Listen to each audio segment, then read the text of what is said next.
everyone. This is Meir.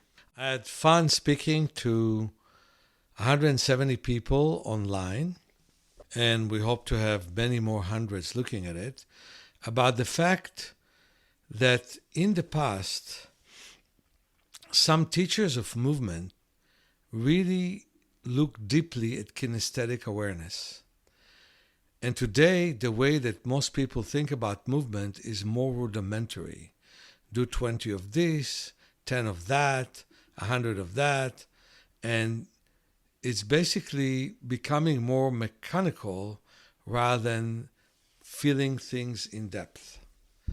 Nowhere is it more about vision. I'll never ever forget how the biblical teacher in my class in Israel suggested for us to study late at night when our parents go to sleep, because Tel Aviv then was quiet. Tel Aviv is much noisier in the daytime. So we could focus better and concentrate better on our study. Well, just think what happens to teenagers who study late, who look at telephones late.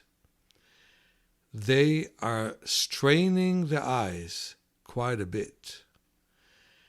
And one of the things that happen to them as they strain their eyes is that they see worse and worse. These days, kids in kindergarten are being taught to look at phone, play computer games in order to quiet their mind for the moment. But then the next moment, the mind is not quiet. It was so wonderful when we were in times when kids could play with each other outside, didn't look at TV all the time, didn't look at the internet all the time, and just had each other to speak with. Now I am very happy that we have all the knowledge that comes from the internet, but we definitely need to give ourselves some account to what we're doing to our eyes. For that reason, we do the incredible, powerful exercise of palming, where we rub our hands, put the hands around the eye orbits, visualize darkness, relax the eyes, then we feel them. And when we feel them, we know how fatigued they really are. I'll never forget how I palmed for a very long time. And the first 15 minutes, the eyes felt so relaxed. But then you felt the tension of the eyes. And I felt it very, very deeply. Tension of the last week, tension of the last month, tension of the last few years. That tension remains in the eyes. And palming can help you clean it out. Then, when you open your eyes, you are like, I knew. You can start and work differently. We work then on central fixation. That means looking at smaller details than we tend to see. We adjust to strong light, like the sunlight, in a very, I would say, clever way, where we close our eyes and move the head from side to side. We adjust to the dark of the night. We adjust to many situations with our vision. And we feel it. So the problem that we have is the tendency of people is not to feel. We live in the aspirin age where we take aspirin not to feel, where people drink not to feel. They take drugs not to feel. This is a whole different practice in the body and in the eyes, to feel more so we can do much more. So I've taught people all over the world, and I was starting to teach when I was already 17. And so you can understand that this is my life quest, my life mission. And because of my genuine wish to help people,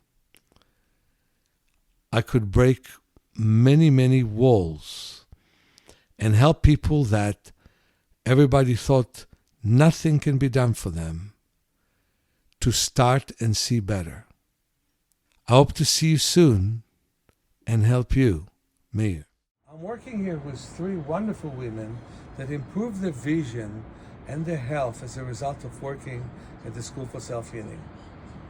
My partner, Jean, have improved her situation to such an extent that she prevented a major surgery. Carol, who had tremendous problems with the eyes, is now starting to gain some vision, which is significant. And Neil, besides normal vision improvement, also works greatly on her body to feel better with it. Those self-healing people really work for a long time to have better sense of the body. In this aspirin age, when we try to basically swallow a pill and not feel what's wrong with us, actually it's good to feel what's wrong with us and with movement change it. People believe in sunglasses. They're really not good for you.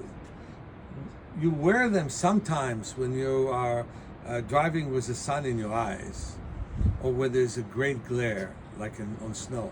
But normally we need to adjust to the light. People wear them even when there is no sun. There's a way to adjust to the light. So all of us, let's do sky. One hand in front of the forehead, one hand behind the head. And we move from side to side. And we blink rapidly. And then we'll do the long swing. We look at our finger, we move all the way from side to side. And then we do skying again.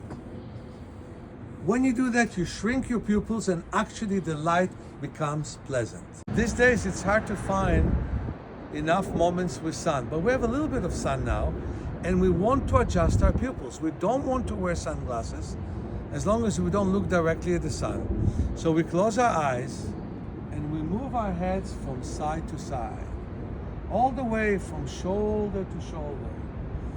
As we face the sun, the pupils constrict. When we move away, they expand. And that expansion and contraction makes the eyes very strong. It basically metabolically takes care of all the fluids that the eyes need to vacate and to get rid of. And it helps everything to flow within the eyes. There's nothing as nice as a moment of sunning with palm in the middle, and we continue to sun.